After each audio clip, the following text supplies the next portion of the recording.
Hi guys, welcome back and hello if you are new. So after releasing their Whirlwind album that was Slave to the Scalpel, the future is incredibly bright for 200 Stab Wounds. And now, having bagged themselves a deal with Metal Blade Records, they have released their brand new album, Manic Procedures.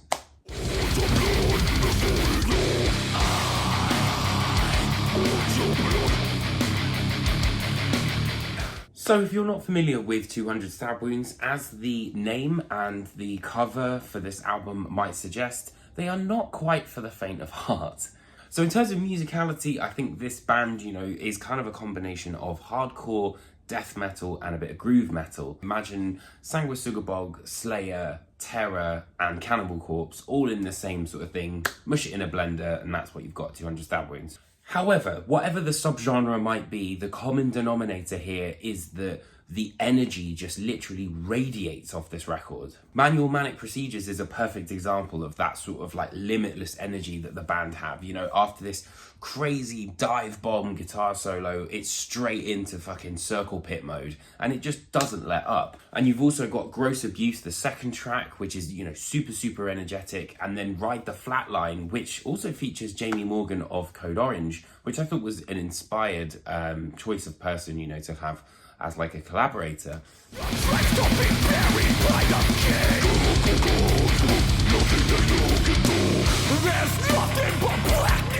So I think one of the aces up 200 Stab Wounds' sleeve is that there is definitely a kind of old school vibe to this record, but it never feels like they're just trying to ape anyone else. And, this might sound easy to do, but it's actually incredibly difficult. I think there's a sort of touch of Cannibal Corpse, in terms of how vulgar the sort of artwork is, the brutality of the lyrics. You've got the Pantera-esque style introduction of Hands of Eternity, and then later on in the record there's this acoustic bit for Flesh from Within, which, kind of really does create a bit of atmosphere and totally kind of sidelined me as for what I was expecting to hear.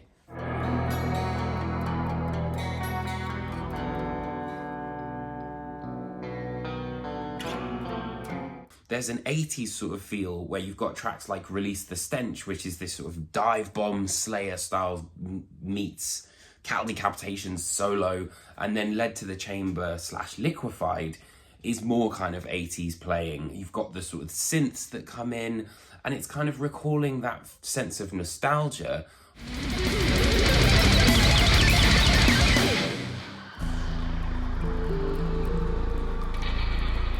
And I think production is important in keeping that sort of tightrope of sounding modern but quite classic. There's a grimness to this record, but it's also very, very clear.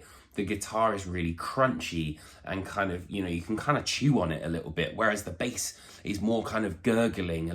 I also have to say that the drummer can switch from Paul Mazurkowitz kind of like wall of noise and complete battering to Danny Herrera's kind of like really quick fills and things like that, but carrying the groove at the same time.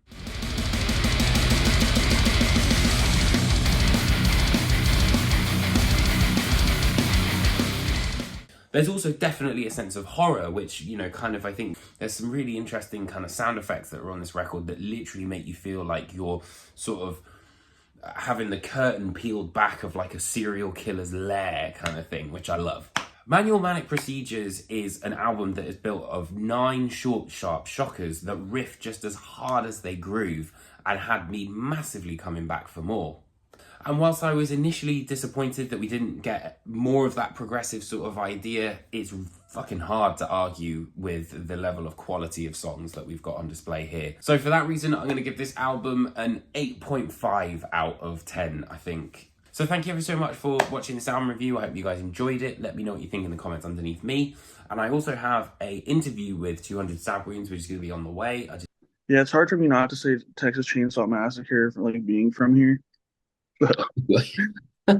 See you guys very soon for even more reviews. Take care.